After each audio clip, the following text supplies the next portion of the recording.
আপনাদের সাথে একটা কথা বলি। আজকে 3 দিন যাবত আমি অসুস্থ।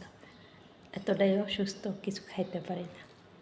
একদিন একটা দিয়ে চেষ্টা করি, কিন্তু আজকে একটা কথা কই।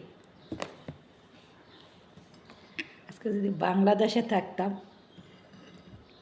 ভালো লাগে না, কাজ করতাম না, মারে কইতাম বা সন্তানরা কইতাম আমার ভাল লাগে না। তো একটা কারা কম, কেউ নাই, শুধু আল্লাহ ছাড়া। ঠিক আছে, তো এতটাই সমস্যা।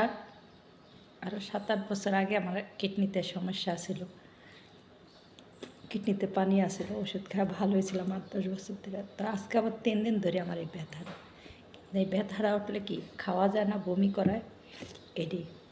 ঠিক আছে, তো এই প্রবাসের তো ডাক্তারের খবর জানেনি দর্শক ভাইয়েরা, সবাই আমার জন্য দোয়া করবেন। বা এই প্রবাসে যদি আমি কিছু হই, আমার লাশটা নেওয়ার মতো কেউ নেই।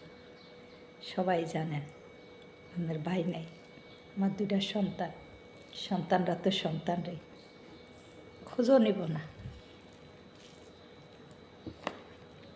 খোঁজও নিব না, এটাই